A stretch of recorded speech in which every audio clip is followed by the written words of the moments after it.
Hello and welcome to Britpop Banter. My name is Kev. I'm Leslie. Hello, Les. Hello. Haven't seen each other for a couple of weeks. Yeah, I got a tan. Look at You that. do have a tan. Yeah. Actually, yeah. Don't show me your white bits. No. Let's not do that. We are at episode 25, number 27. We're at Skunk and Anansie with Stoosh. Yay. I love this album. Okay, all right. So do I. So this I is listened to it when I was in Fiji because I went to Fiji. Did you? Yeah, No on one holiday. knew about your trip to Fiji. Yeah, do you want me to talk about it? So I went snorkeling Yep. and I saw loads of tropical fish.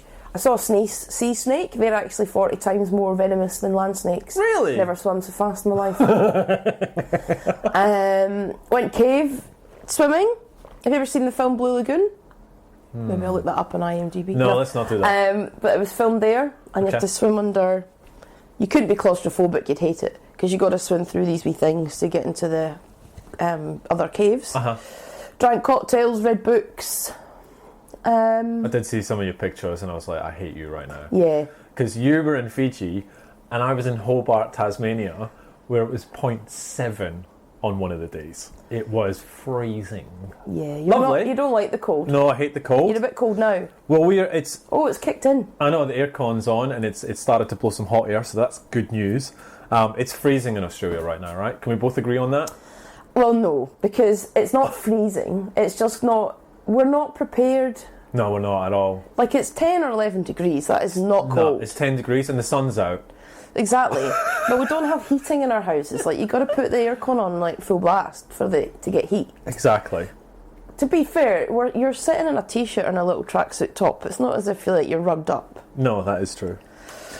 Should we get into it? Yes. So what was I saying? So this is Stoosh. So Twitter and Facebook, we're at Britpop Banter, or email us at britpopbanter@gmail.com. Send us your questions, feedback, guilty pleasures, keep sending those through. And the last disclaimer, all views expressed on this podcast are 100% our own, and while we poke fun at some bands and artists, we appreciate their talent and sacrifice to create these albums. Like you said, we definitely appreciate this album. Yes. This is going to be a good one. Yeah. Last episodes I should say, because we haven't seen each other in a little while, Elastica. Yes. Thoughts on that one? Stand by it. I stand by it too. Stand by it. I haven't changed my mind at all, No. actually. In and fact, a couple of people agree with us. yeah, I'm doubling down on the Yeah. fact that it doesn't hold up. Doesn't. And I think when you listen to it and you haven't done for a while, you're like, oh, this is amazing, this is great, I'm really enjoying it. But then, because of the exercise that we've gone through, where we have to analyse every album and listen to it repeatedly and delve into the lyrics, and it's a pretty shallow album. Oh, that's harsh, isn't it? It is. But it is. Okay, cool. All right, well, at least we're both going to get smashed for that Well, one. compared to the one we're about to talk about. Exactly. All right, so I mentioned it at the end of the Elastica episode. There will be some swearing, Leslie, in this episode. You're so happy. Effing brilliant. Well, you can swear, right? But that I was like, oh, we're going to be really childish and like just swear like mad because Shit, we have bitch. it. So anyway, look, the Whoops. I've got to put the E next to the episode. It's the first time we've done it. Why? Because we're going to play some songs that have swearing in it, and also some of the lyrics we talk about have swearing in it. And plus, me and Les can actually swear for once. All right? So if you don't like that, we apologise. There's not much we can do about it in this one. I'm not going to swear a lot because I have a broad vocabulary, so I don't feel the need to degrade myself with such coarse language. Oh, beautiful.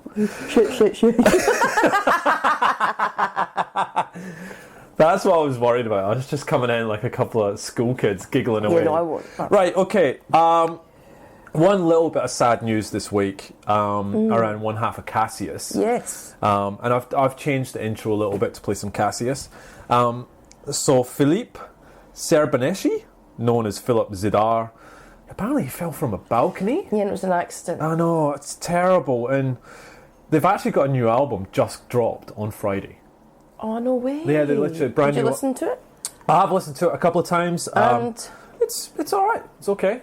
Look, I'm partial to early Cassius. yeah, me too. 1999 is one of my favourite albums, and it's just sad. It's really sad. really Well, it's unnecessary. yeah, it's terrible news. So not good.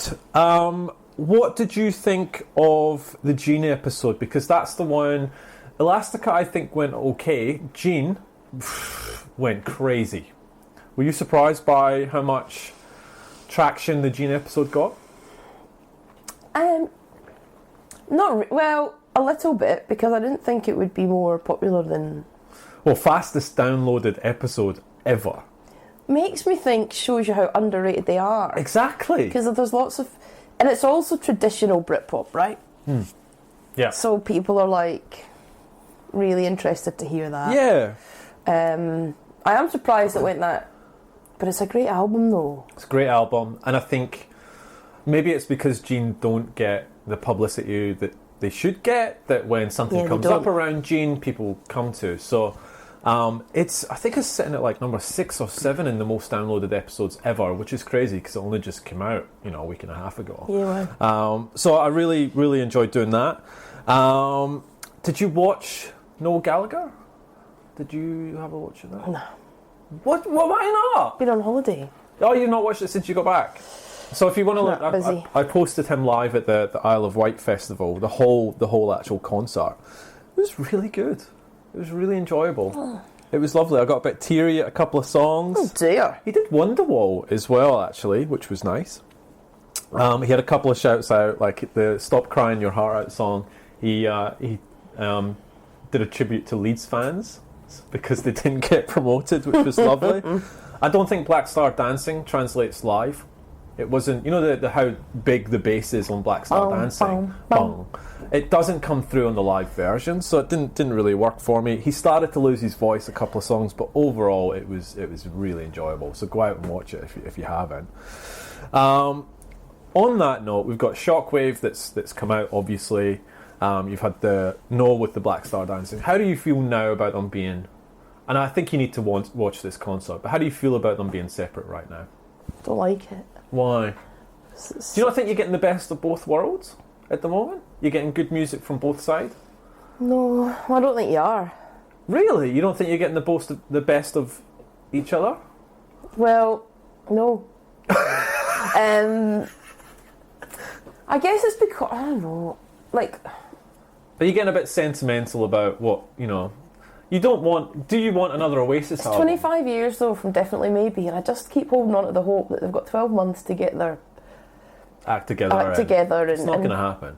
Did you see what Noel said? Well, you haven't, but it was...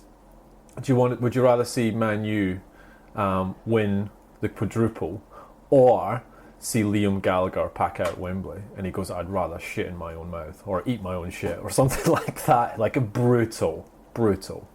So there is no chance of them getting... What did they fall out about? They fell out in Paris, remember? They were about to go on stage in Paris and they just... and then Noel broke guitars that Liam's son had bought him or something. Oh, really? I just remember Paris, they were about to walk on stage and that was it. It killed them both. So, I don't know, I like the way things are. I'm happy to hear from both. Although Noel he's very outspoken.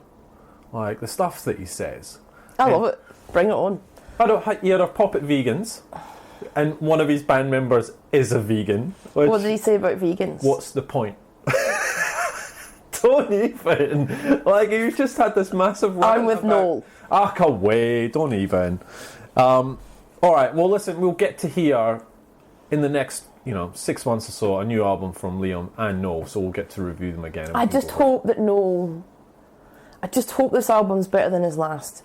Because I'll be really disappointed. Well, he played a lot of his last album, and it actually sounded really good live. So, I don't know, put it on after this. Have a wee watch. It's lovely. Okay. Alright, you've got your Enemy Top 10. We are there. Don't know why I got excited about that. So, Enemy, top 50 top Britpop tracks. We're now at the top 10. Okay, it's going to go Oasis, Blur, Pulp, Oasis. Yeah, well, it's not. So, Really? 11, just to get us in the mood, was To the End by Blur. Remember we were doing this whole Blur Pulp. Well, that's kind of the same. So number 10, Universal. Number 10? Blur. It's a great song. Number 9, Trash by Suede. Number 8, Girls and Boys. Blur. Yep. 7, Animal Nitrate, Suede. No Oasis yet. Nope. Number 6, Common People. Pulp. Number 6? I was wondering where that So we're about to get into the top 5. Yeah. And there hasn't been one single Oasis So track. they're all Oasis, aren't they? Number 5, Wonderwall. Oh, it's number Oasis. 5. I would have had that up there. Okay. Number 4, Cigarettes and Alcohol. Oasis. Number 3, Supersonic. Oasis. Number 2, Don't Look Back in Anger. Oasis. Number 2 And number 1, Live Forever by Oasis. The top 5, are all Oasis. my friends who voted for that. Big tick. Cigarettes and Alcohol, though, no. Okay. So Wonderwall, yes, even though we've talked about it and it's overplayed. Supersonic, 100%. Don't Look Back in Anger is a classic. Live Forever. I don't know if Cigarettes and Alcohol is in that Bucket. cohort. Yeah, okay. Do you like that song? Yeah, I do. Cigarettes and What Alcohol? don't you like about it? It's annoying. Cigarettes and Alcohol. It's not my favourite. It's a skipper. It's a skipper. Skipper.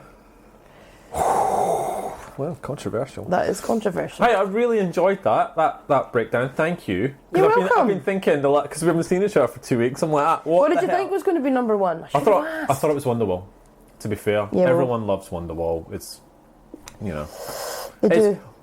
Noel's version of Wonderwall is really, really nice. Actually, really nice. So Are you in love with Noel? no, because he's an outspoken muppet sometimes. Just feel like you've got a little bit of a fanboy moment for Noel going on today. I think once you watch that concert, you'll go, I like, Okay.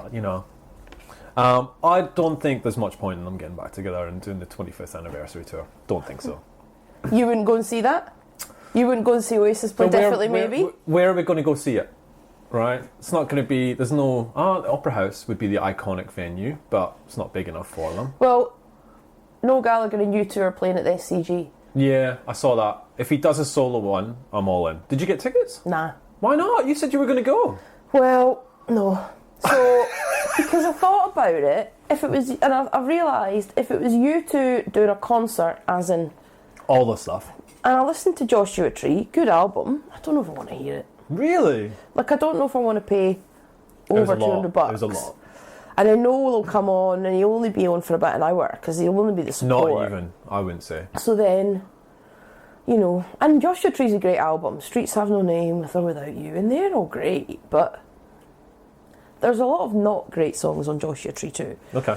So I'm with you. I reckon he'll do it. He's not going to come all the way to And Australia not do one, just yeah. to do 40. He's too much of an ego. Yeah, to he be makes some money on the side down. Of course he will. Yeah, of course. And he'll want to sell out his own tour, not be riding the coattails of Bono. Yeah, okay. Next week, I've got the top 100 artists of all time according to Rolling Stones. Right? Now there is some stuff and it goes way back, and it covers artists from every genre, and there's obviously ones that I've never heard of. So it's I want to get your. I think I know who number 1 will be. Well, let's not spoil it. I'm just thinking.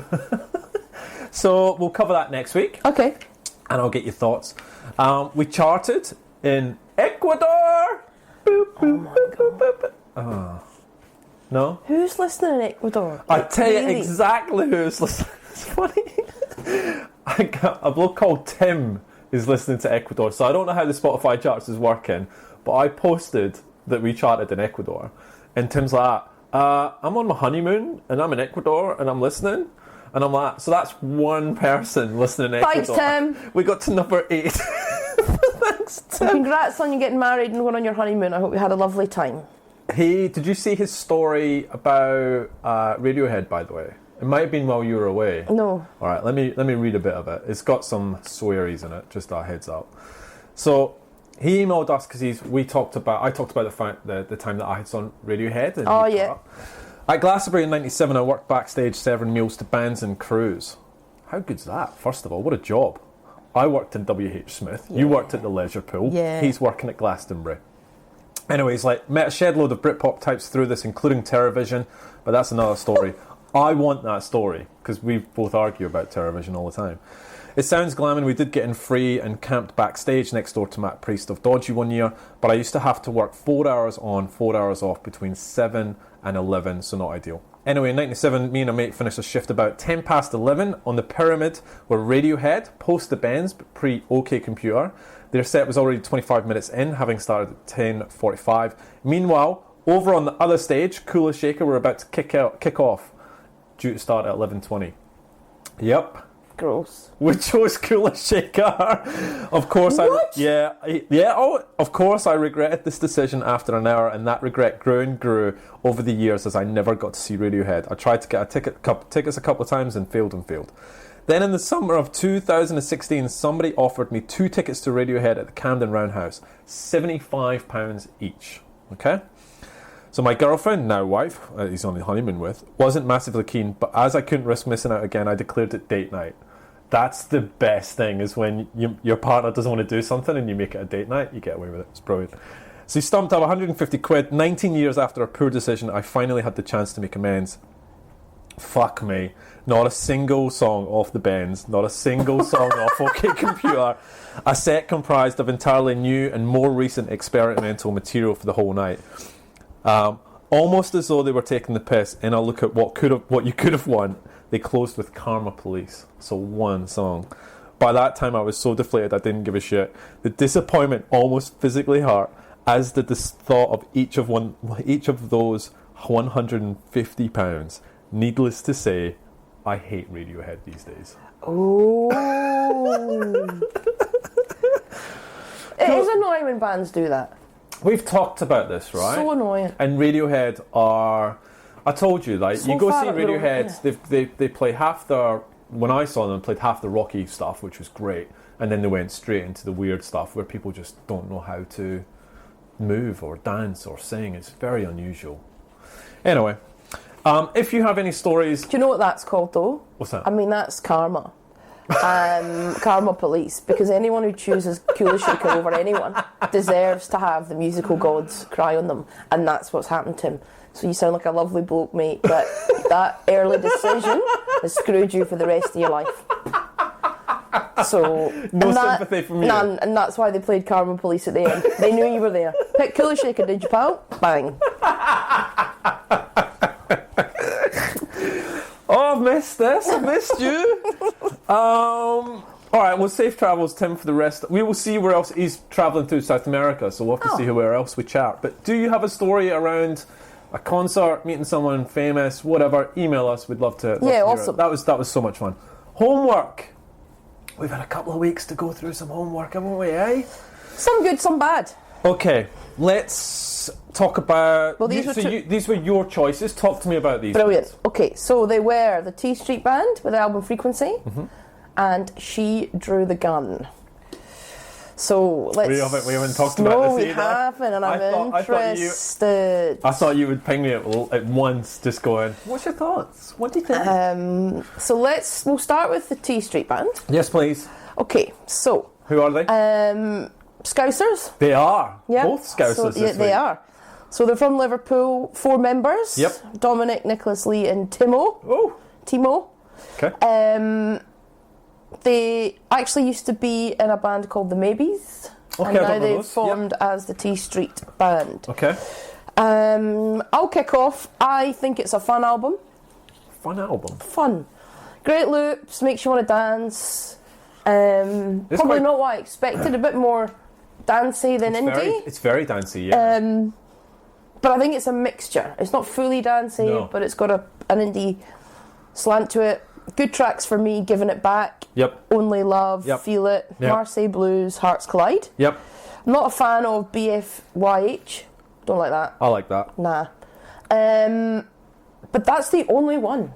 Oh, is that the only track you didn't like? Yes. Wow, okay. So, yeah, it's a good album. I listened to it a few times on holiday. It was one of those ones you could have on while you were reading your book and going for a snorkel, having a pina colada, you know, the usual. Snorkeling. Yeah.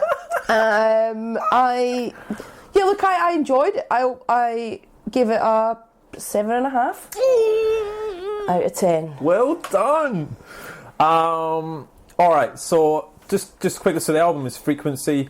There was a quote on one of the reviews from Emily Brinnard of The Guardian. Think of the charlatans meeting the Chemical Brothers and lap up the finest cuppa that clubbers can come across. That's actually not a bad. You think? The Chemical Brothers is hectic. The Chemical Brothers but is I a know bit what of a she's trying to stretch. say. Yeah, okay.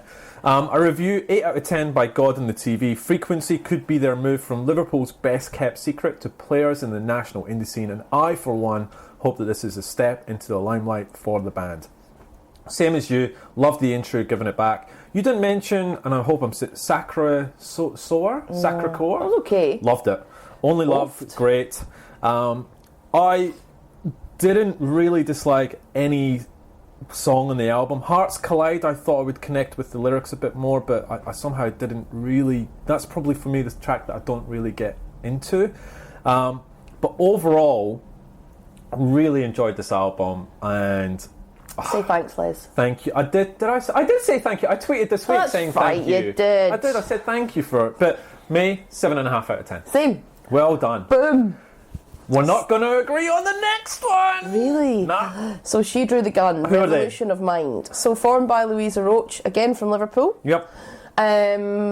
Interesting about them, they were chosen from a long list of about 120 entries to the Glastonbury Festival, Everything Artist Competition, and they were named the winners. Yep. And they played Glastonbury. There was a quote here from, like a review from Uncut, and I think this is brilliant. Junkyard Scouse Soul, built ingeniously on a Wirral Council budget. Right. That's really awesome. Yeah. Great vocals, punchy lyrics, melodies, passion, energy, power. Oh, lyrics are amazing. This album, I just love it. This album for me has everything.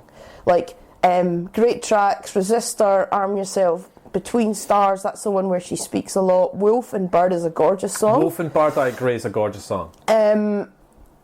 Just very, very, very social, political lyrics. Yes.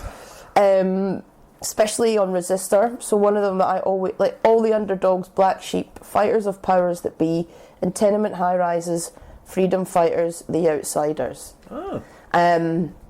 This for me is one of the best albums I've heard in years. Oh my god! 9 out of 10. 9 out of 10, you did it! Wow! Absolutely. 9 out of 10. Love it. I just think she is absolutely brilliant. I love it when even when she's on some of the tracks, you can hear her Scouse accent. Oh yeah. But I kind of love that. Okay. I just think that the melodies, they're punchy, the lyrics, I love that. Look how passionate you are. This is your highest rated album. Love, and I wrote that there. Love, love, love. Capital letters. Oh wow, that's awesome. Great. I've listened to it 100 times. Right, should we just get into Skunk Anansie then? No, I want to know what you think. Okay. I knew how much you liked this album. And I knew the fact that you really... there's a couple... And I was just like, okay, let's get into this. Look, it's not for me. I tell you what, for me, it's not a style of music I would necessarily go to. And look, there are some great tracks, like you mentioned. Wolf and Bird is an excellent song. Really gorgeous. Arm Yourself is good. The Sweet Harmony version, yes, that's really good as well. I like that as well. I find that the second half of the album is probably not as strong as the first, and I don't know. The first time I listened to it, I walked away going, I don't know how I'm going to score this, because I didn't really enjoy it that much. But I listened to it more, and I listened to it more, and every time I listened to it, I liked it that little bit more. Okay. However, it's not an album I'm going to go back to. Really? No. So, I am. I know that. So this is probably our most polar. For me, the first time I was going to give it a 4. And then, a 4? Uh-huh. Because I could do what you do, which is these are the tracks that I like, there's my points. So I know it's not my style of music, it's not for me. I'm going to go 5 out of 10. 5 out of 10. I'm I sorry. gave it a 9. I know, but are you surprised I like it that much? yes, Given by far. But then the more I listen to it, the more I can. Does it sound like? Do you think it would be something I would like? I don't know. It surprised me. Like when you surprised me. Yeah, when you messaged me that you really, really liked it, I was like, what am I missing? Because then I went and listened to it. Oh well, lots. That's a podcast in itself. But I think to you know me. that's not an No. album I'm going to put on ever again. You're Whereas more likely to listen to T Street. T Band. Street Band, that's been in my heavy rotation ever since you introduced that to me. So I've really enjoyed that album. I'll go back to that. For me, she's a gorgeous singer. Like, she's Brilliant. stunning. And there are moments in that album that are just brilliant. But overall, would I play it again? Probably not. I will probably play it twice today. Wow. Well, there you go. Everybody go and have a listen, because we are polarising, and I'm never usually the one giving it all the... Because if we're polarised, it's usually me going, nah, and you're the one giving it the high mark. This is the first. This is rare. Yeah. I feel like we're on weird ground, because I'm not normally the one really giving it the... No, but that's great, though. It's about time you gave a 9 out of 10, right? All right, so it's good. So look, that's T Street Band, thumbs up from both of us. She Drew a Gun, you absolutely love. People go out and listen to them. That's She Drew the Gun. She Drew the Gun, sorry. Revolution of Mind, everyone go and listen to it. So we get into the guilty pleasure. Oh! How much have you enjoyed yourself? Right, How much have you enjoyed yourself? I have not enjoyed myself at all, right? So, do you want to sing it? Or do you want to play it? What? How you feeling? No, play it. Jingle. Here we go.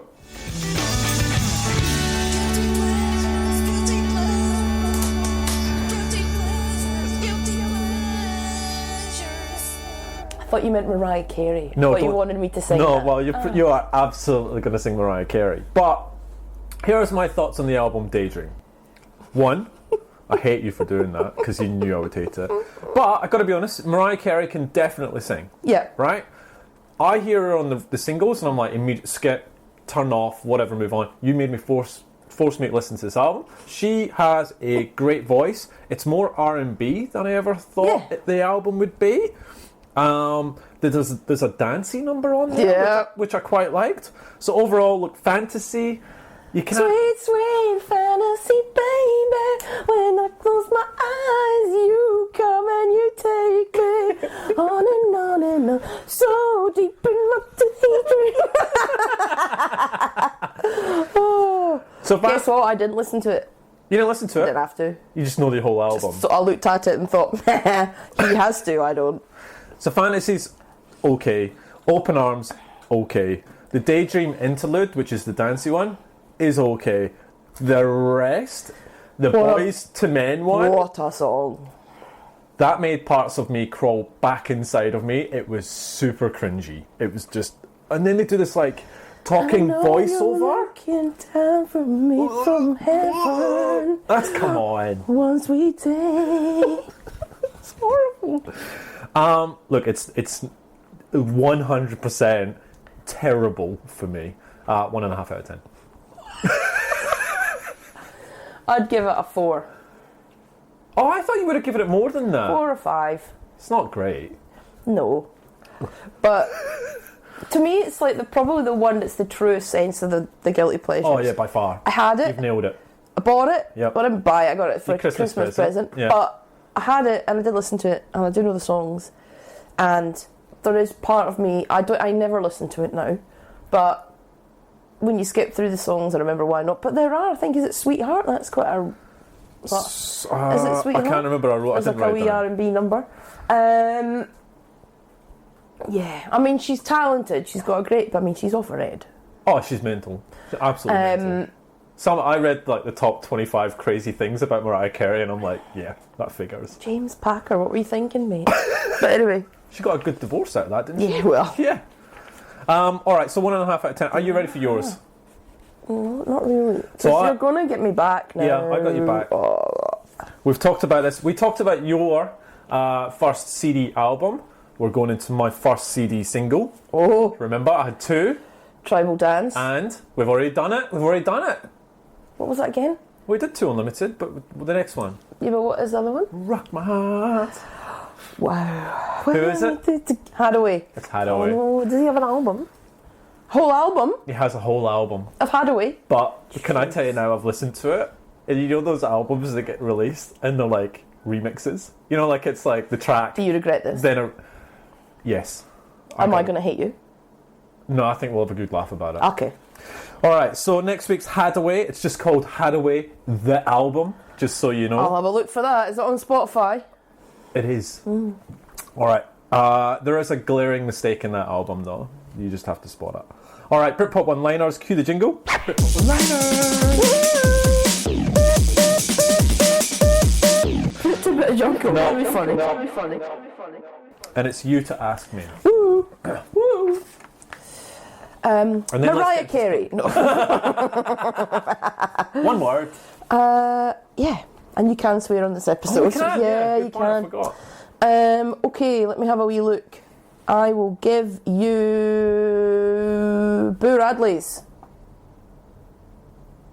That's not fair because I can swear. Utter garbage.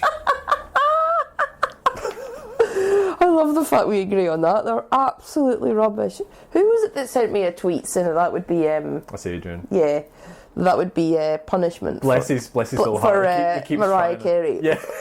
Mate, I would listen to Mariah all day, every day. Rather than the booze. 100%. Okay, I will give you Jean. Oh, we just did Gene.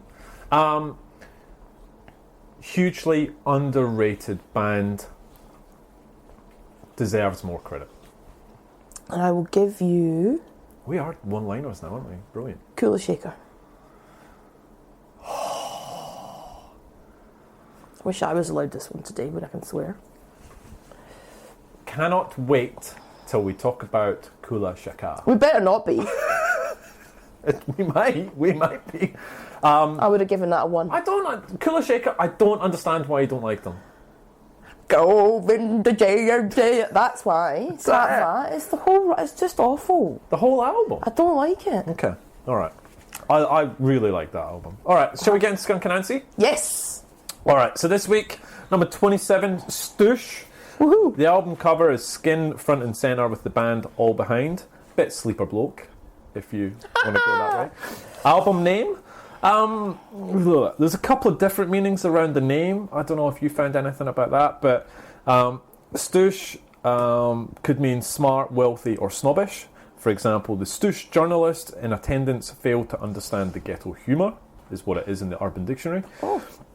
However, Skin said this to Cop magazine. Stoosh, well, it's pronounced Stoosh for one thing, so hopefully I've said it right. It's kind of a black, British, West Indian patois thing that means well-dressed and looking really cool, but they'd still bite you.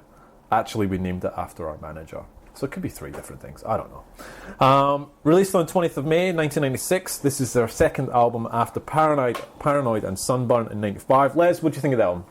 What one, Stoosh or Paranoid? Paranoid. Oh, it's got one of the best songs in the world on it. Agree. Weak. Yeah, absolutely. It's tough. It's a hard listen, isn't it? It's a hard listen. It's tough. I mean, it's good, but it's It's very heavy. heavy. Yeah. I still think that Weak is still one of my favourite songs of all time. Okay. I prefer Stoosh. Okay. What came after it? Post Orgasmic Chill in 99. What do you think of that album? I like that better than Paranoid and Sunburn, Yeah, okay. but I don't like it as much as... This. Okay, good, Stoosh. good.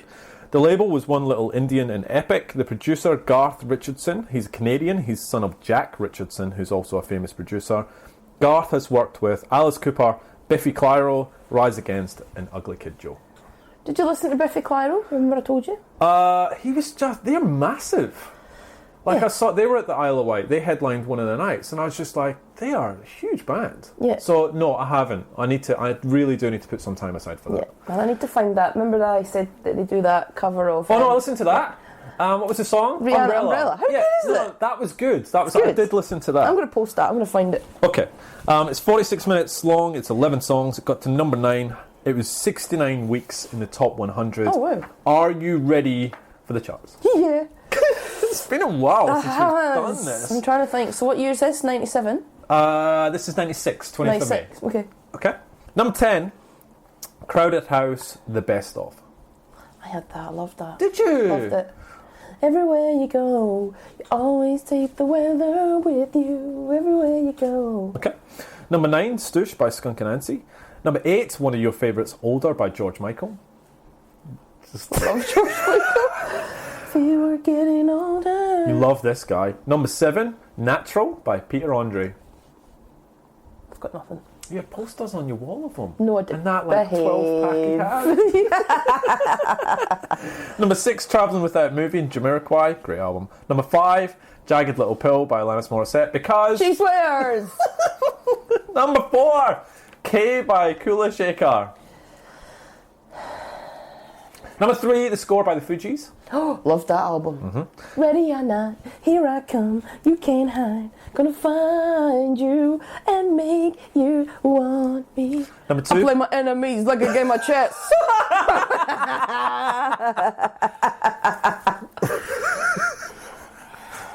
Sorry. You do surprise me sometimes. Number 2, Falling Into You by Celine Dion. Oh, she's always there. Number 1, my other boy that's always there, Simply Red, Greatest Hits. Blank CD. Who is it you were having a go about a blank CD? Oh, it's Sash. Brilliant. Singles, 10, 7 Days in 1 Week by BBE. Oh, I used to love that. Great song. How does it go? Oh, it's just... Oh, go on. No. What are you saying? Number 9, No Diggity by Blackstreet. Whoa. No Diggity. Number 8, Trippin' by Mark Morrison. He had another song? Wow. Whew. Number 7, I Love You Always Forever by Donna Lewis. I love you always, forever, near and far, closer together. Okay. Number 6, your favourite, You're Gorgeous by Baby Bird.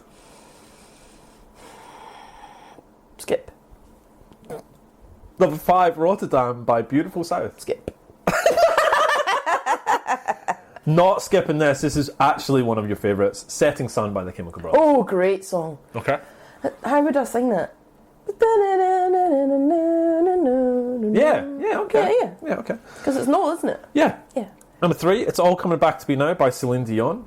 Do you know that one? It's all coming back to me. You know so much Celine Dion. Oh, because it's overplayed. Oh, I don't know. Yeah. Number 2, Breakfast at Tiffany's by Deep Blue Something. That's the most annoying.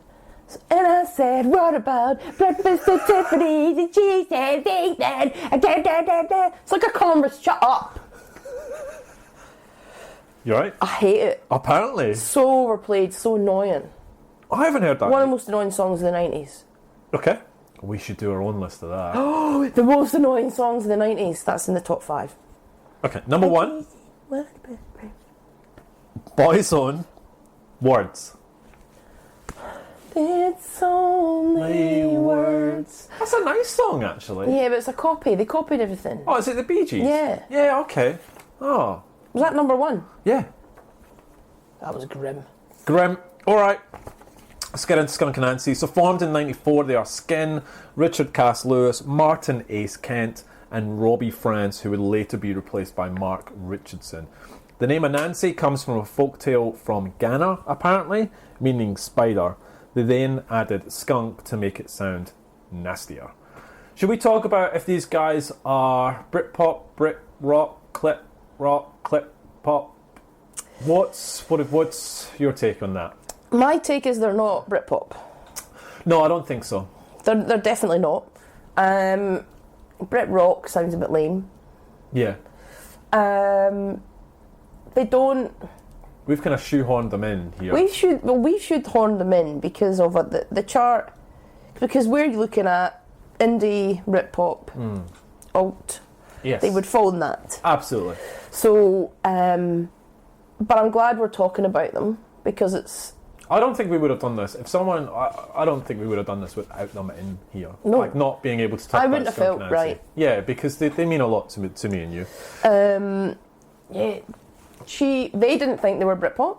No. I've got a Go on.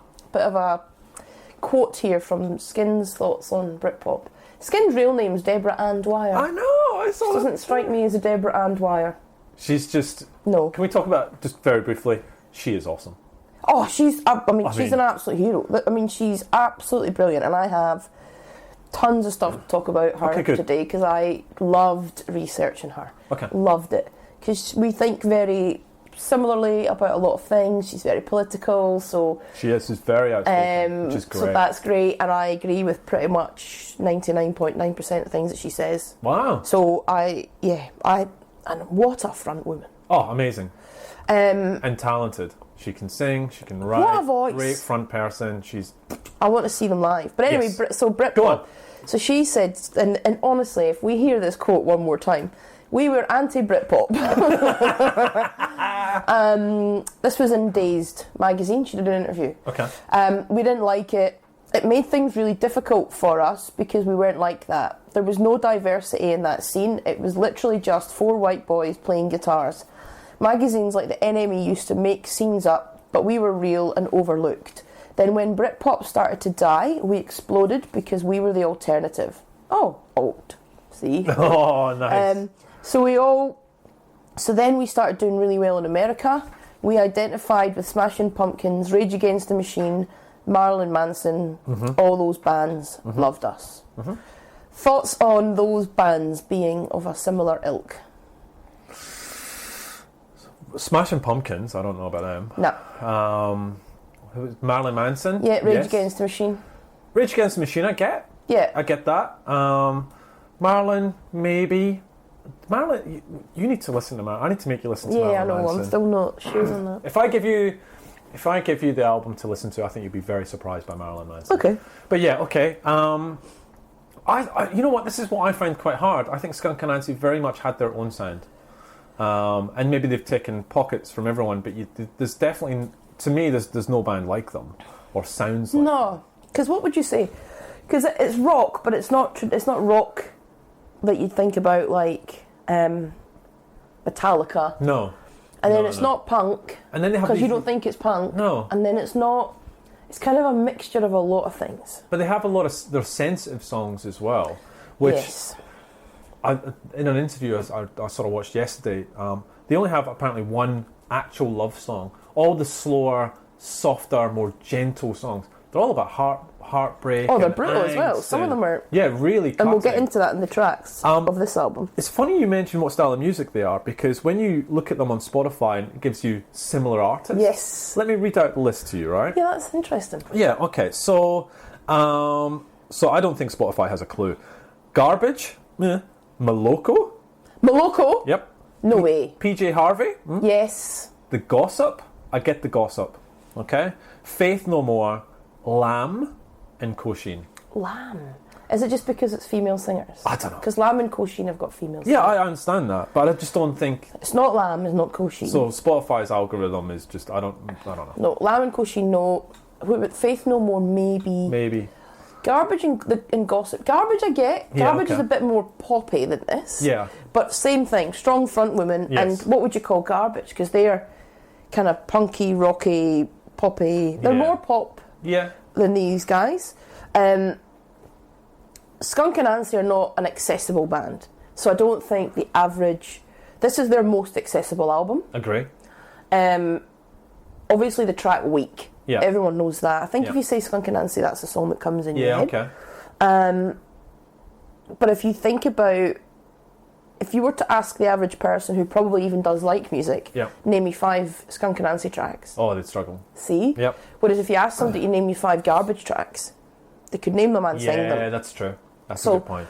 Skunk and Anansie, I think, are an acquired taste, and she talks about that, and I'll dig into that a bit more. They know that. They didn't try and fit into a scene. Yeah. They just were. Okay. And all of their albums are different too. So that you can't even really compare albums because like Paranoid and Sunburn is so different to this album. Yes. And I think post Gasmic Chill is even far more different to this album and that. So it's hard to describe their style, I think.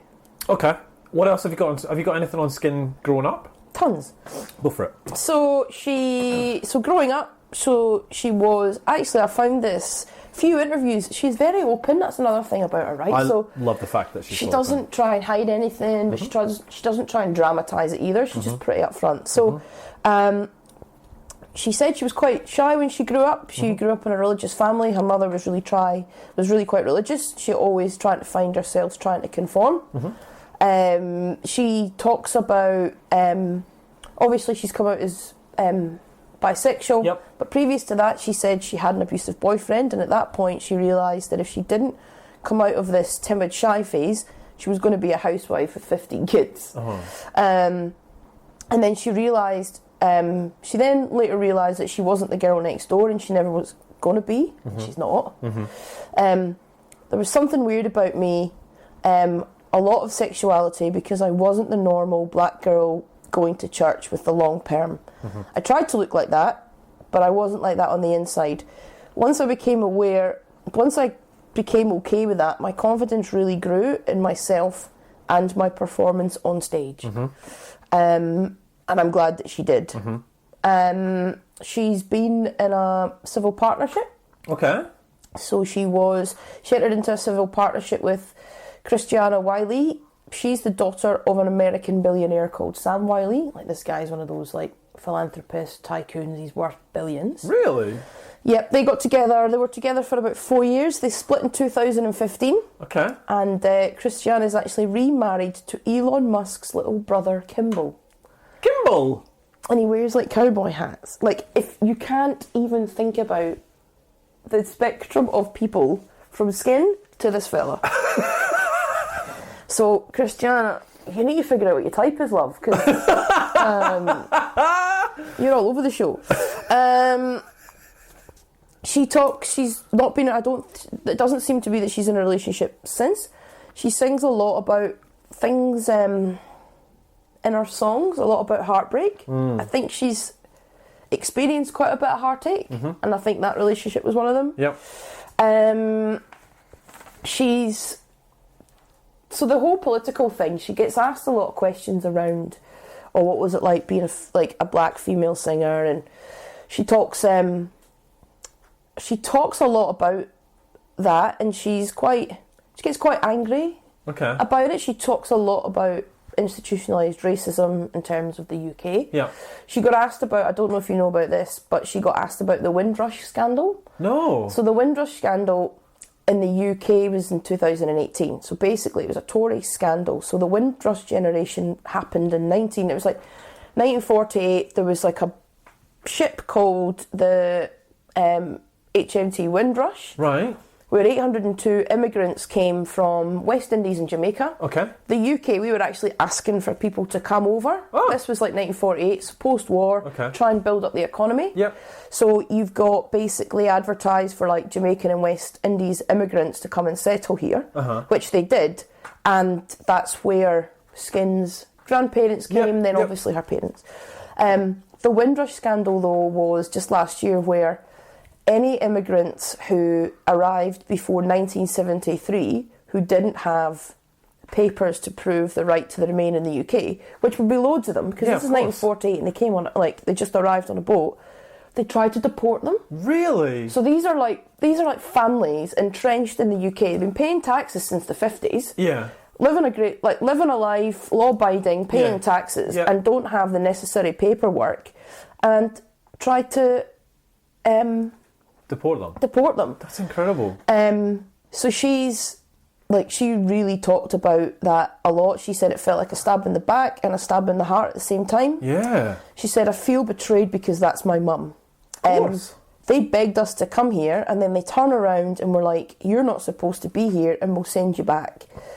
She then goes on to say, we're living in really racist times right now. Brexit has taken us back. The Trump thing has given the racist wings.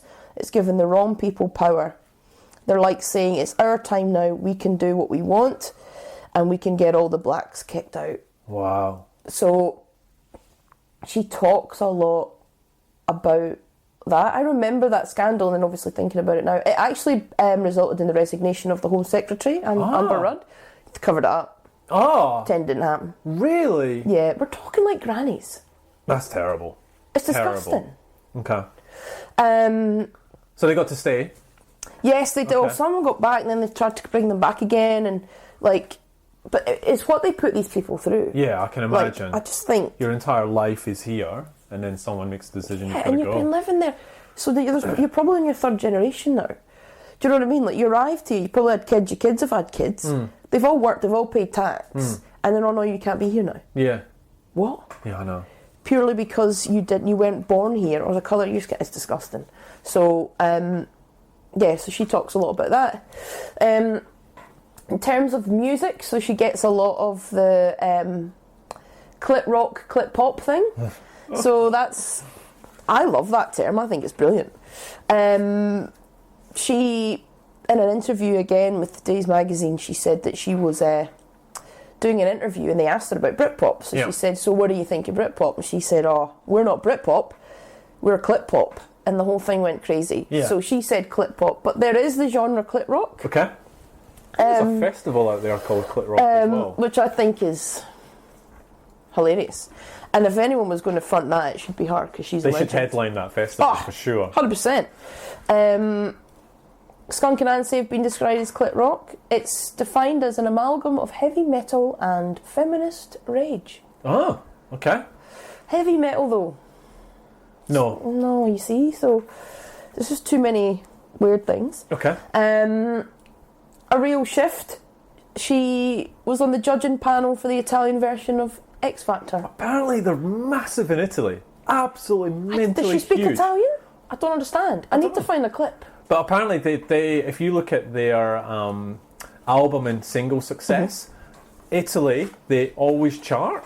And really? Skin was talking about an interview where it was the interviewer was saying, well, you're quite visible in terms of, how do you deal with fame, because you're quite visible in terms of being able to be seen and people know you and the notoriety that you have. And she goes, well, British people are quite respectable. They'll come up and maybe ask you for a selfie in a quiet voice and that sort of stuff. But she goes, Italians, they'll knock on your door at the middle of the night in your hotel room and ask you to sign something. Yeah. Italians, passionate people, right? They really are. And this is passionate music, so absolutely. That's maybe why. I did a lot of digging around because she talks a lot about her musical influences. Yeah, okay. There was a really good article in The Quietus actually where she talks about her favourite records and she names them. I was going to ask you your opinion about them. Have you got them? Yeah. Oh, so she's go got. for it. Go on. So My Baby Cares for Me, Nina Simone. Great track. Yeah, I was going to ask you about all this. Go. Yeah, so Songs in the Key of Life, Stevie Wonder. I'm not going to make any more Stevie Wonder jokes. Please don't. No. But that's an amazing album. Okay. Exodus, Bob Marley, doesn't surprise me. Tapestry, Carole King. I bought that on vinyl last week. Did you? Before I read that, I love that album. Carole King is stunning. It's one of those iconic albums of our time. Okay. So, and I'm surprised, but I'm not surprised because it's kind of folky. Yeah, okay. But it's a strong female. Yeah, okay. Lady Sings the Blues by Billie Holiday. Yeah. Doesn't surprise me. Yeah. Planet Rock, Africa Bambata. Yeah. All I just think about is left field. Yes. Lana Del Rey surprised me. Yes. Lust for Life. Yeah, I know. So I've got a Lana Del Rey story. I loved her first, the most famous album, and I thought she was different. I went to see her live at the Enmore Theatre. Okay. I was really excited by it. Okay. The most boring, Yeah.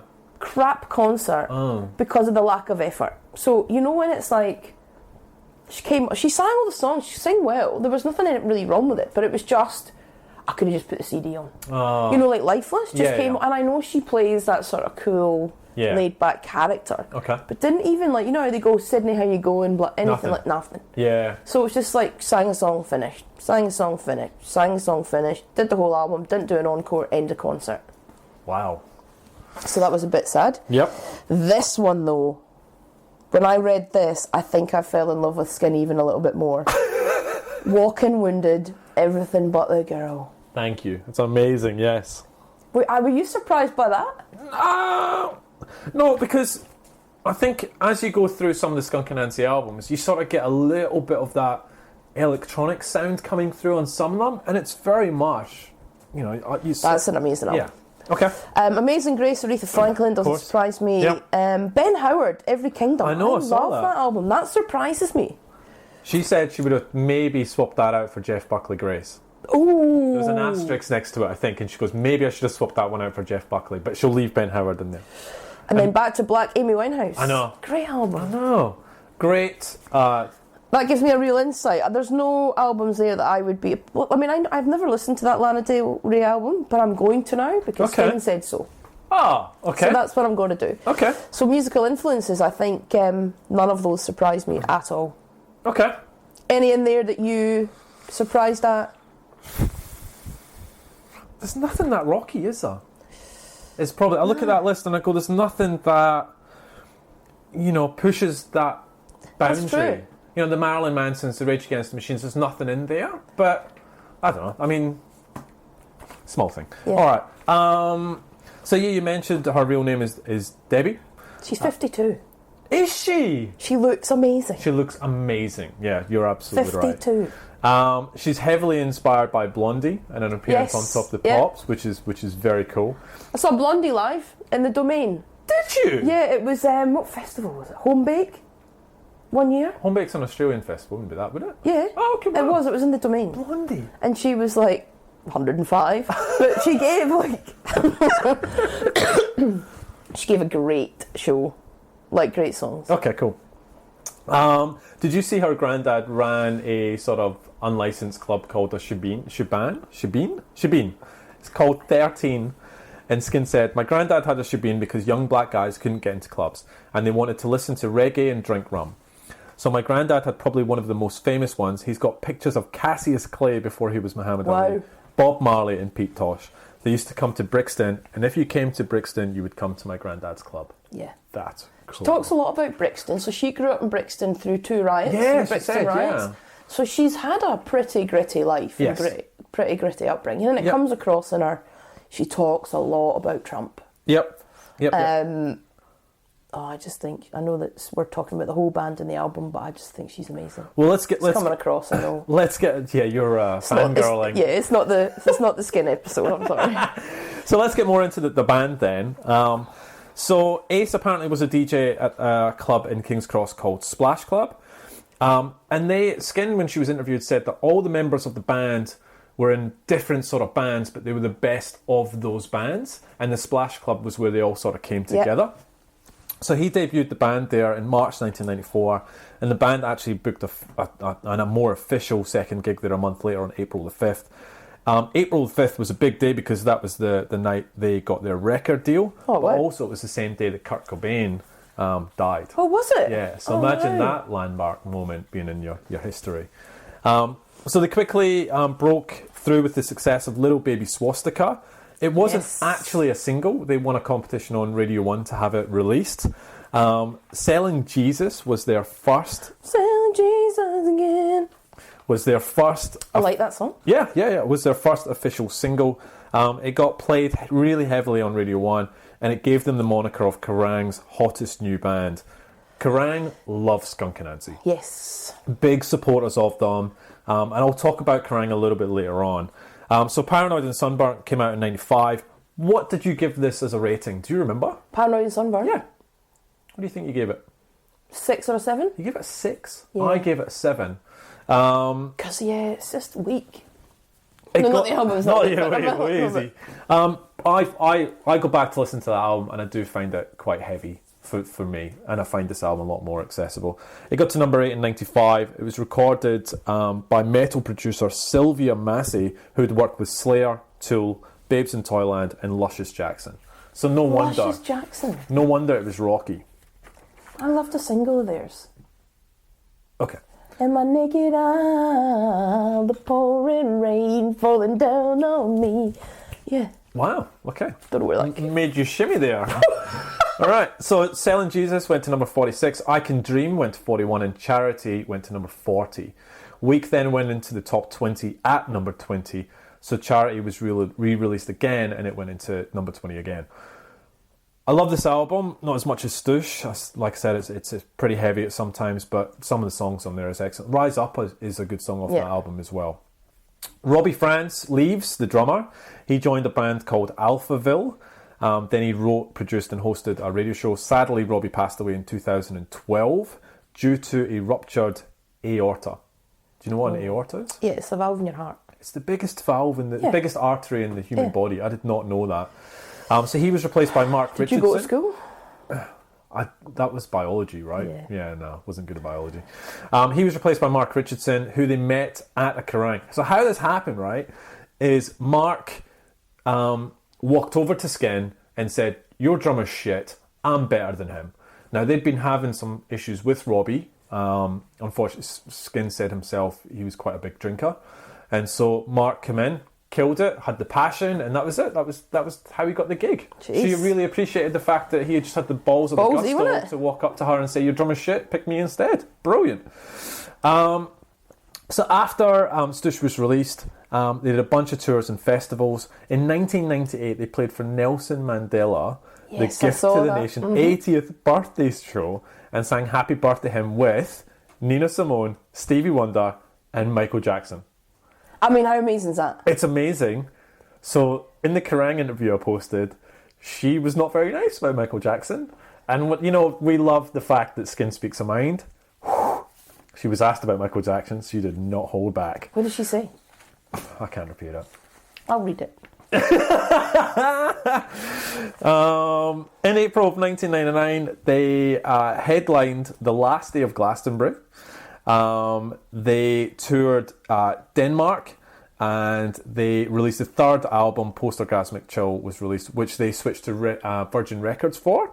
So Post-Orgasmic Chill was released in 1999. Both of us gave it the same rating. What did you think we gave it? 6.5. Well, 6. So I was out of the country when this album came out, and so I only remember hearing Charlie Big Potato, which is a very, very different song to what their usual catalogue is. And I think that's the song that probably, and the move, disconnected me from Skunk and Anansie a little bit. Yeah. And so that album for me is, I didn't really go to it. And it's a great album. It's really good. There's some gorgeous songs on there.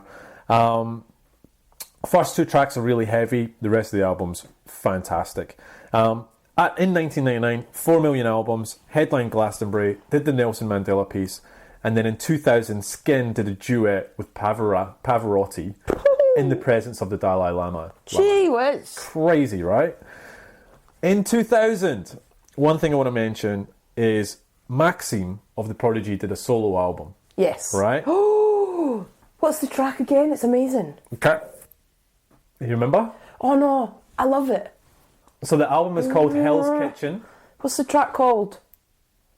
You want me to tell you? Yeah. Carmen Queasy. Oh, I love it. Carmen, yes. If you did not know that Maxim had a solo album, go and listen to it. Hell's Kitchen. It is. The Carmen Queasy. It's a great album. Great. That is a great song. I forgot about that song. They broke up in 2001. Okay, so to The Guardian. The Guardian wrote this. She's vague about the reasons the band fell apart. It's complicated, she says. Being in a band is like a family, a relationship, and there are 101 reasons why you split up with someone. And then she said, the third album was doing really well, Glastonbury was amazing, but Call Me Spoiled, I just wasn't happy. Things happened that changed the chemistry between the 4 of us.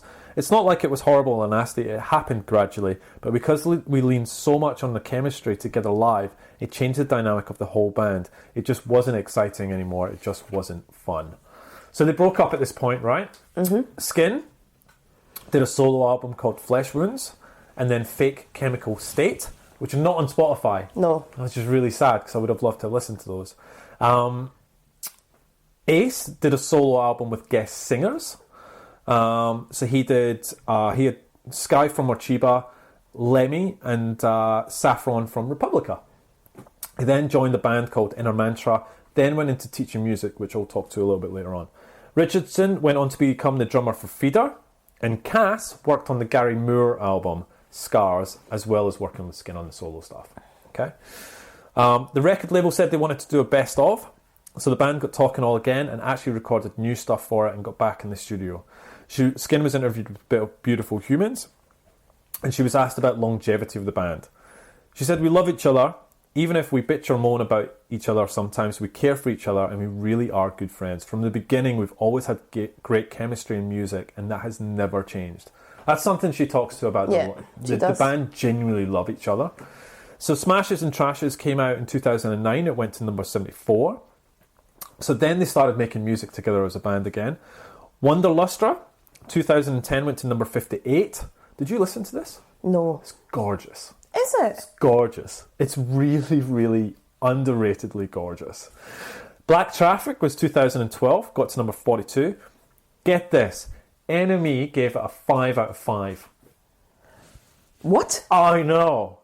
It's slightly heavier than Wonderluster, but it's actually, when you look at it in Spotify, every single song has the letter E next to it for explicit. But really good. In 2016, we had Anarchy Texture. Oh God, I hope I'm saying that right. Went to number 85. Some really good songs on that.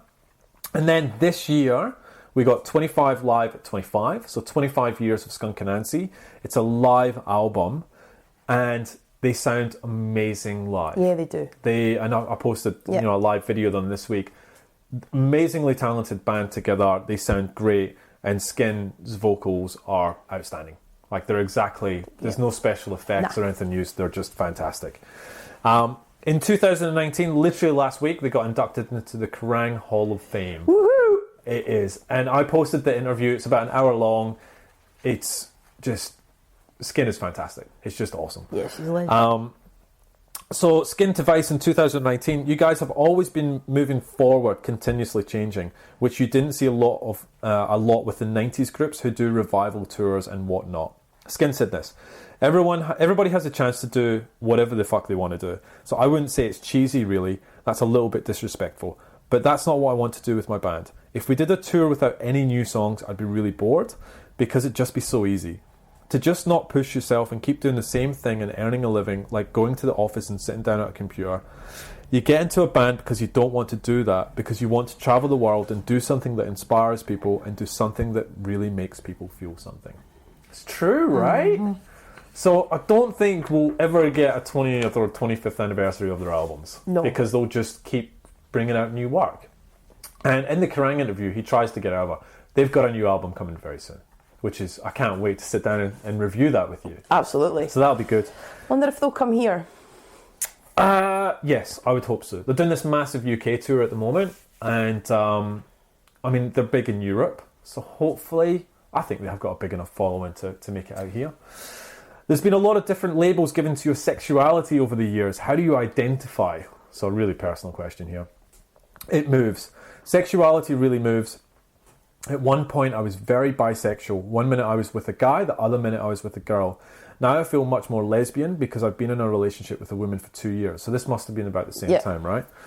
But guys are still cute. I still fancy them. I see myself as queer because I think sexuality is much more fluid. I feel I don't need to sexually identify with one thing or the other anymore. The term queer is much more honest and gives me more space to maneuver. If I say I'm bisexual, that's me defined. If I say I'm a lesbian, then, well, what are you doing snogging that guy? And I feel I'm not entrapping myself just because I say I'm queer. Did you see the Skunk and Anansie scholarship? No. Oh, fantastic. So we talked about Ace earlier and he went into teaching. So Ace works for a college called ACM, the Academy of Contemporary Music. So once a year they pick a student and pay all their fees and help them in their career. Oh. Guess how much it is? £27,000 worth of fees they cover.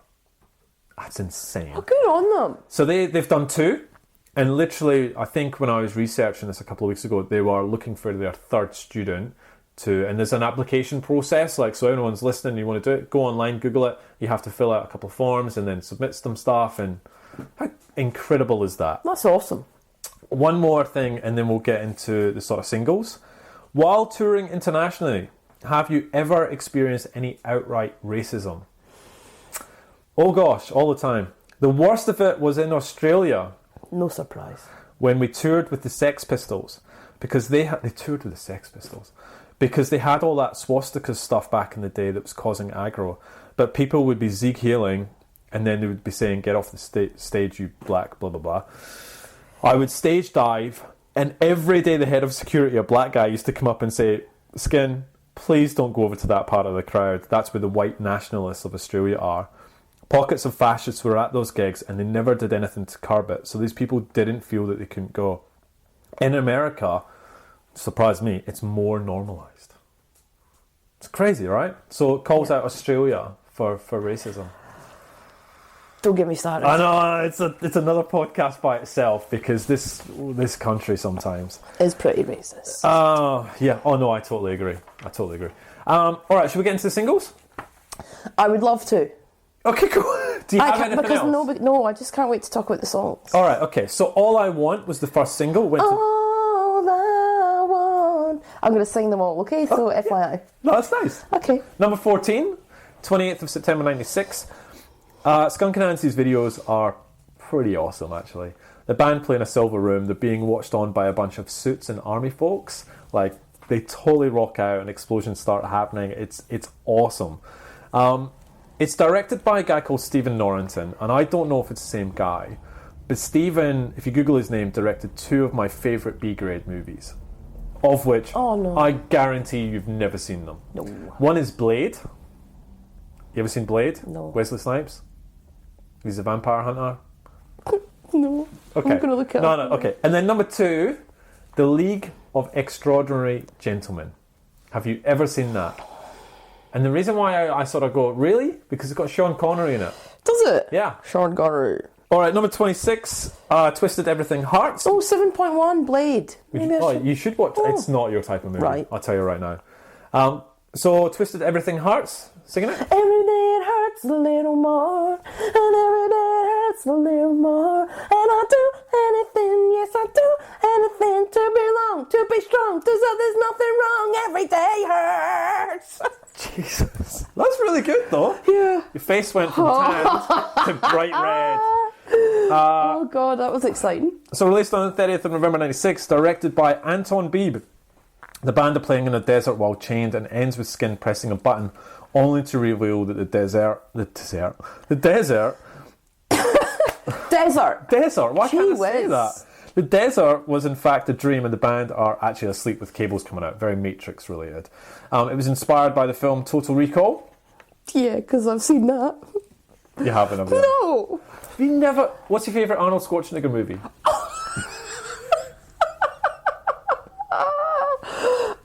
Don't know. Never seen any. What's the one when he's like What, Predator, the nanny or something? True Lies, Not nanny. The Nanny, Twins. Like, No, he's like a. moving on. What's the one when he looks after children? Is that Oh, Kindergarten Cop. Kindergarten That's an awesome Cop, movie. Nanny? So good. That's the one. So you've seen one Arnie movie? Yeah. Okay. Hedonism, Just Because You Feel Good, went to number 13. Just because you feel good doesn't make it right. Lovely. Love that song. I love how you don't just sing, you actually pretend you're holding a microphone Yeah. every time. Channeling Skin. Hello. 1st of Feb 97, directed by a guy called Thomas Krieger. The video's in a room, they're all wearing creamy sort of white outfits, spliced with couples in slow-mo. It's with special effects on their faces. It's apparently supposed to show emotion. It's really unusual. In the Kerrang Hall of Fame video, she talks about writing this at 4 o'clock in the morning after being dumped. And she said her heart was absolutely broken at this time. Gorgeous. Skin. Brazen, Weep, number 11. Why don't you weep when I hurt you? Why don't you weep when I touch you? You don't weep and the anger builds up inside. Oh, why don't you weep when I hurt you? Wow. Really nice stuff. Well done. The video's by Thomas, the same guy as before. Skin is in a red room surrounded by people wearing all red. They attack her. She fights them off using telepathic powers, I think. Then the band are all there. They're getting beaten up as well. So then she fights them off. And then she wakes up at the end of the video and it looks like she's in a puddle of blood and an ambulance kind of takes her away. It's very cool, very unusual. The singles of these, all the tracks, are on Spotify. Right? It's quite unusual to get every single. There is a couple of different versions of this. In Volume 2, so Brazen Volume 2, has dance remixes of it. Has a Dread Zone remix, which is 9 minutes long, which is really good. And then it has a Hannes Weeping Club mix for 10 minutes. It's really good. Is it? Really good. Like, I would mix it. Like, I'm like, I've got to find it on vinyl because it's really good. Should we get into the tracks? Yay! Whew, what a start to the album. Yes, it's fucking political! There you go. I told you we'd swear a lot in this one. How's that for a punch for the face, eh? It is. And the lyrics as well. Have you listened to them? Go on, talk to me about those.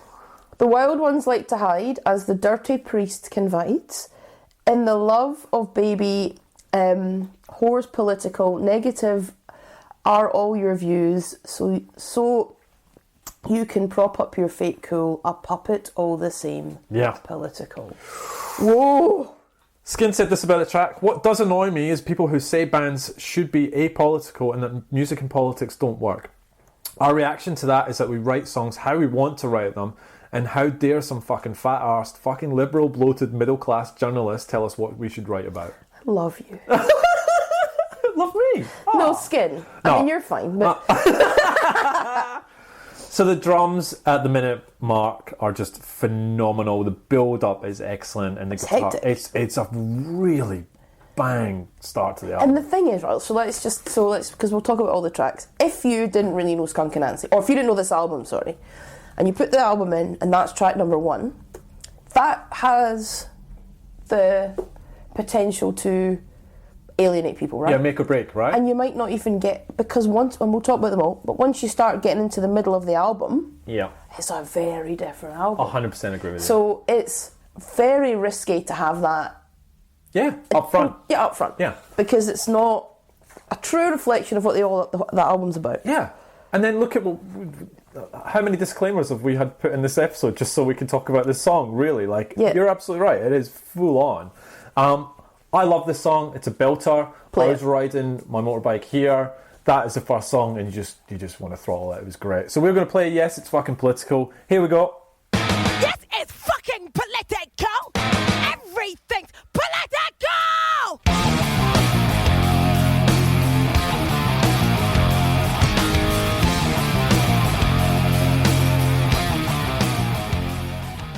And then All I Want. I love it. All I want. I like the intro with the soft drums, and then it all comes crashing down. Her voice is just simply stunning. I love the breakdown at the 2-minute mark and the huge drum build into the chorus. Skin, we wrote this song in America. We just kept bumping into these people whose only religion was money. It's a song about greed. It's not typical of Americans, just people who like hanging around bands.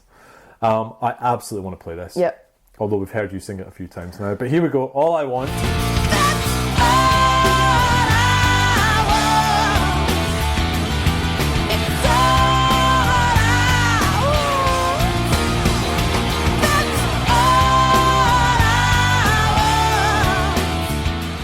She's my heroine. She's my heroine.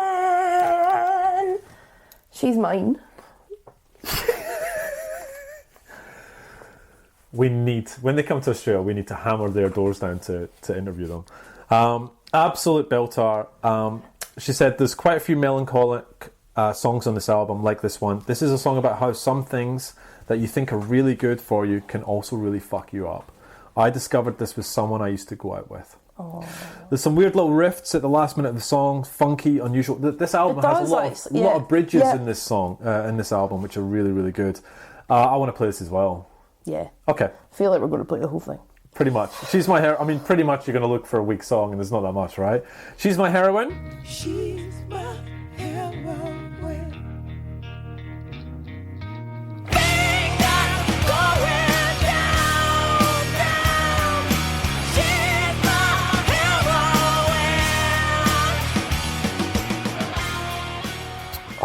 Infidelity.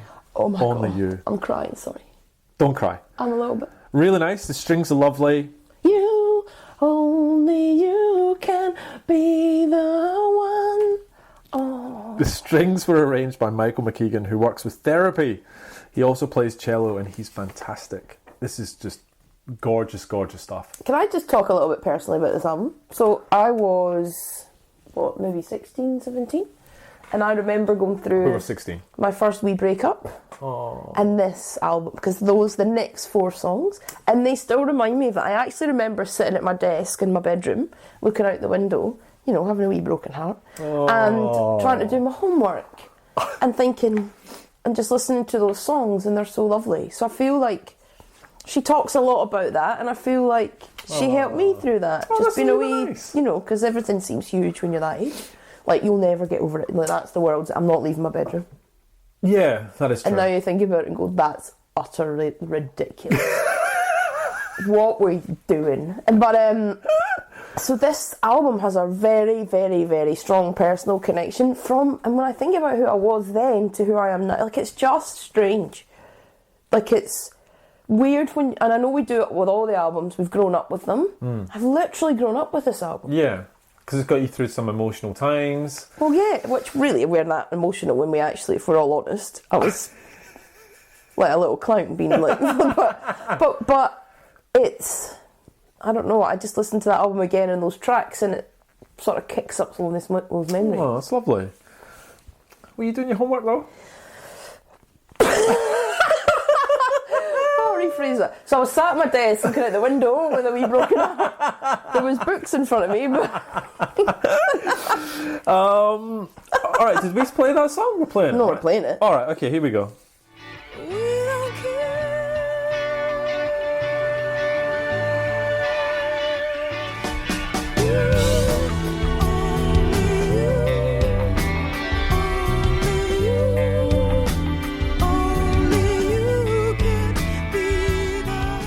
Hedonism, just because you feel good. Oh God, what a song! What a song! It's this lovely song about heartbreak. Yes, this is the one I used to play. This is the one. I hope you're feeling happy now. Yeah. I see you feel no pain at all, it seems. I wonder what you're doing now. I wonder if you think of me at all. Do you still play the same moves now? Or are those your special moods? For someone else, I hope you're feeling happy now. So sad. It is. So this is it. She talked about this track. I wrote Hedonism at 4 o'clock in the morning after I'd just been really bad dumped by my first love. Oh, see, same. Same. That first dumping is always the most painful. I was crying my eyes out and picked up. I would like to add in that I was the dumper though. So I just want to make that clear. I'm glad you clarified that. That was not clear. I thought you'd been dumped. No. I was the dumper, but I thought I'd made a mistake, and then I was going to pick the wrong person. So you had a smorgasbord that's what I mean. It's options to go through. Yeah, I was the dumper. Just want to make that clear. Not that my ego needs to care now. But I'm going to edit that one out. Just so everybody knows. All right. Again, I'm going to play this because it's a brilliant song. Oh God. All right, here we go. Just because you look good, still want you here tonight. Want you. Twisted. Oh. And every day it hurts a little more. Have I sung this already? Yeah. I really think this is a good song. I like it. Again, I love the lyrics. I cried in the sunlight. Would I fake all the times I loved you? Just to play in the game I twisted with you. I need to believe you. Sacrificed all the lies we made up. How we kissed. Then we made our wish to the end. I'm not going to play it, right? And the only reason I'm not going to play it is because we've got so many other good songs to play. We're playing it. No, I can't. Why? Because we need to move. We can't play the whole album. All right, we have to make a cut. There's a couple of songs that we don't need to play. We love your apathy. Why are you not playing it? That's too late. Oh my God, that's so sad. Would you want me to sing it again or something? No, I think you've sang it like 3 times. It's fine. You will get the gist. Sorry, everyone. We love your apathy. What do you think of this song? We love it. She loves it. I love your apathy. This song was about how we keep voting in the same piece of shit government and how the Labour Party are condoning this apathy. I always vote though. I like to have a voice, even if it's a tactical vote. Reason I skipped the previous track is I really like this song and want to play this. I prefer Twisted. Well, you lose. So we love your apathy. Oh my God. I'm going to play that.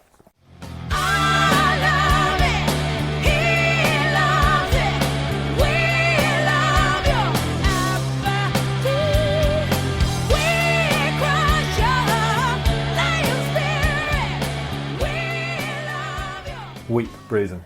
Oh my. See, there you go. God. Yeah, I'm not going to play that. I'm just kidding. Wait, What? So talk to me about I'd the have hung song. up. Hung up. Hung up? Not hung up. Walked out. Sorry. Go on. Why don't you weep when I hurt you? Why don't you? It's really brutal when you think of the lyrics. Like, it's really full on. so intense. Yeah. And when you're 16, that's hectic. Yeah, it is. You're like- Why don't you weep when I hurt you? Why don't you weep when I cut you? You don't bleed, and the anger builds up inside. Full on stuff. Do you want to hear this? If you don't play it, I swear to God. Let's do it. I've edited it. It's fine. We're playing it. All right, playing this. You weep when I hurt you. Why don't you weep when I cut you? You don't bleed, and the anger builds up inside. Why don't you weep when I hurt you? Picking on me. That's so sad. I know it really is actually. On and off, he's picking on me. It's a really. Kick my head in, cause it's all that he's seen. That lyric, the lyrics are clearly, like, because I've often thought about it, like, kick my head in because it's all that he's seen, just is about, I guess, how bullies start. Because it starts in the home. It's Correct. like what people see. Yeah, definitely. And they think it's the norm, and it goes for any type of abuse. Yeah, yeah. And I just go, wow. Yeah. And she's singing it from the voice, and you can relate to it, because she's, for me, I feel she's singing it from a young person's mind or mouth. But it's a beautiful song. I love the picking and acoustic guitars in this song. It's. I agree totally with you. Skin said, we've never done a song with just guitar and vocals before, but it works really well on this. It was inspired by someone I knew at school who really wound me up and was always up the teacher's arse. You just knew he was going to grow up to be a policeman, and he did. It's about how racism starts in the classroom. I knew it was like that, you can tell. You were right. So it is a gorgeous little song. Play it. No. What? Don't play the next one. I'm not going to play Milk Is My Sugar. Oh, why can't you play Picking On? Why have you just not played two of my favourites? Alright, I will play Picking On Me. Thank you. Soon enough, he's picking on me. Kick my head in, cause that's all that he'd say. And soon enough, he's picking on me. Okay, Milk Is My Sugar. Oh, I'm not a massive fan of this. Milk is my sugar. I like it. Same but as you, I probably don't like it Nah. as much as the other songs on the album. There's a bad, like completely badass bass line at 2.5 minutes, which is brilliant. Skin said, this is a fucking disgusting song about sex. My mum asked me what it's about, and I said breakfast, and she believed me. I bet some squirmy little bastard will show her a copy of Select now. No, I'm not playing that. No. Glorious Pop Song Now, is the song to end the album. Glorious Pop Song is absolutely brilliant. I love it. I love it, and it's so very unskunk-like, and it's not the way I feel like it's going to... You don't expect the album to end that way. No. Because it literally is a pop song. It is. And it's so upbeat and happy, and it's like we've gone through an emotional journey on this album. Oh yeah, by far. And then you come out with a smile on your face. Like, I like it. So you start off angry, Yep. then you're a wee bit sad, Yep. because you're a bit heartbroken. Yep. Then you're really sad, because Picking On Me is really sad. Yep. And then you're back in the game a little bit with Milk Is My Sugar, and then you end it on a happy note. Like, it's a full-on journey. This is an emotional journey. It is. This is not for the faint-hearted. No. So the song was originally called You're Still a Strange One. It was so poppy that we got worried that the record company would release it and that would become known for that type of music, like Extreme did with More Than Words. Oh, yeah. When we recorded it, we covered it with swear words so it would never be a single. Smart. I really enjoy the song, and we will play it to take us out the episode. So, overall, it's a great album. And we've talked about your sort of connection to it at that time. Wee heartbreak. Well, we were teenagers. Everything. What's your heartbreak album? No, I don't want to talk about it. Go on, share. I share all the time. It's good for you. Well, Pulp. This is hardcore, probably. Is that the second their album after Columbia? Yeah, that one. All right, so don't see. This is why I never told you. You've got this look in your eyes. Shame. I'll give you a wee cuddle after this. Oh, I'll take that. Yeah, okay. Let's get into some reviews. Negative. MTV. Right, this is ridiculous. Well, don't care what you say. Remember the moment of recognition when you realised that, beyond the muscular bod, and groovy tattoos and the impressive amount of sheer noise he can make, Henry Rollins sucks. It's a feeling that once again rears its ugly head when listening to Skunk and Anansie, a sophomore album, Stoosh. In fact, UK rockers Skunk are basically a PC version of the Rollins band, with the big mouth, raging tattooed, short, hetero white boy replaced by a big mouth, raging tattooed, short lesbian black girl named Skin. Otherwise, the song, or the lack of it, remains the exact same. I hate who wrote that. I can't remember. I've looked at it, and it's like a paragraph on the like on MTV's. Wait, it's ridiculous. MTV, I mean, let's think of the outrageous programmes that are on MTV. Shh, stop talking. Tom Sinclair's gave it a B. The second album from these British upstarts finds Skunk and Anansie trading their debut's polite Pat Benatar rock. No, it's not. Pat Benatar. Yeah. More confrontation. Love is a Battlefield is a great song. Yes. On Guitar Hero. Yes! You are correct. More so, where was I? Trading their debut's polite Pat Benatar's ish rock for a bigger, more confrontational sound that flirts with metallic overkill, even as it embraces folk and pop. Sure sign they've toughened up with Stoosh, the way singer skins nails on chalkboard, vocal on Yes It's Effin' Political gets under yours. Not great, are they, right? Let's get to positive. Bearman, 5 out of 5. I recently discovered this album, having completely forgotten about Skunk. Coming back to after 15 years reminded me just how good they are. There's no filler on this album, every track stands on its own, and the band are as amazingly tight with hard-hitting precision and matching sharp and occasionally harsh lyrics. It has stood the test of time remarkably well and doesn't fall into any other genre of any specific decade. Well worth coming back to over and over again. All music, 8 out of 10. Skin proves herself capable of more personal issues as well as on the subtle, moody Infidelity Only You and the lighter, musically pop rocker Glorious Pop Song. Skunk's full frontal charge can be wearing at times, but for a good dose of aggressive hard rock with better than average lyrics, Stoosh succeeds more than it fails. Angel Posium, last one. A superb album by an extraordinary band. Skunk and Anansie are a group of very talented artists whose musical talents are showcased in such an awesome way on the Stoosh album. Skin, with her formidable singing, only adds to her strength. Having seen them live recently, I can safely say that her future stuff will be top-notch too. They'd be awesome live. Oh. Awesome. What rating did you give this album, Les? Oh. 8. You gave it 7. Really? But this is, you got to remember, very harsh with your ratings. You're about a point behind me. I give it an 8 out of 10. Oh, it's an 8. Yeah, okay. You would go with an 8? I'd stick with my 8. I talked about trying to see them live, and I had the chance to go see them in Dundee when I was a kid and just didn't go for some stupid bloody reason. That's a regret, isn't it? It's a massive regret. Can I tell you the really funny reason why? Oh no. Pretty sure it was because my mate had pay TV and he had the Playboy channel on it. That was it. I think that's why I sacrificed going to see Skunk and Anansie. It's not good. I'm not proud of it. You shouldn't be proud of that. Thanks. Skin would think you're disgusting. Yeah. Well, I was a teenage boy, you know. Website skunkandansie.com, and they're on Twitter at skunkandansie. Are they touring? Yes, they're touring Europe now. They're going everywhere, ending in Cardiff in September. Spotify is all of their stuff apart from the best of, which I thought was quite unusual. And as I mentioned, they're hopefully going to have a new album out soon, which is the sort of feeling I got from Skin in that interview. Are you ready for next week's episode? How do you move on from this? I'm emotionally drained. You look knackered. Well, you did a lot of singing. I feel like I want to talk about it again. Well, we're not doing that. Like, I don't really want to do another album now.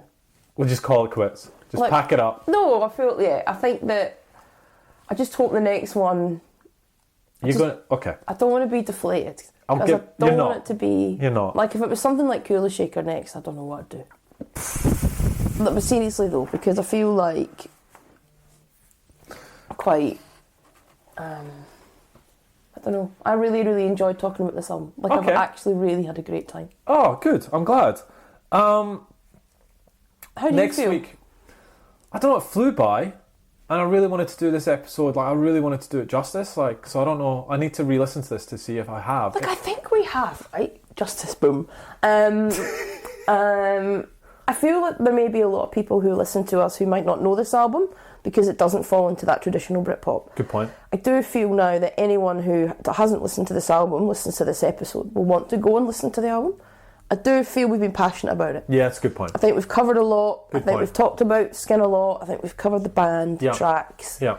I feel really happy. The other thing I didn't mention is the consistency of the band, right? I've gone through their albums because, like I said, I sort of disconnected and lost touch when I came here for post-orgasmic chill. But I went through this, listening to this with fresh ears to all albums, and their new stuff is gorgeous. Like they are still making fantastic music today. And I'm really looking for, they sound great live. They obviously love each other dearly to be so close and still together after all this time. Passionate about making music.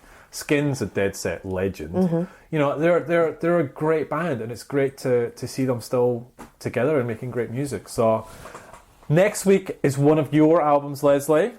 Oh! And it's been a while since we talked about... Do you not like this next album? Not as much as you. Oh. Alright, so this is you got really passionate about when we talked about the band. This is the solo singer.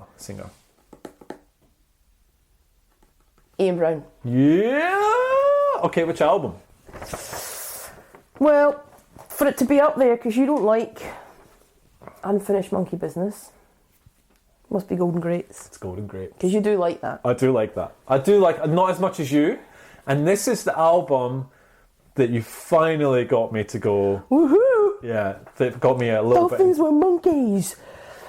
Okay. So next week, we're going to do Golden Greats by Ian Brown. Anything else you want to add before we round out the episode? What's my homework? Oh yeah, didn't I give you your homework? I didn't, did I? Thank you. So Superfood, Bambino, Neon Waltz, Strange Hymns are the albums.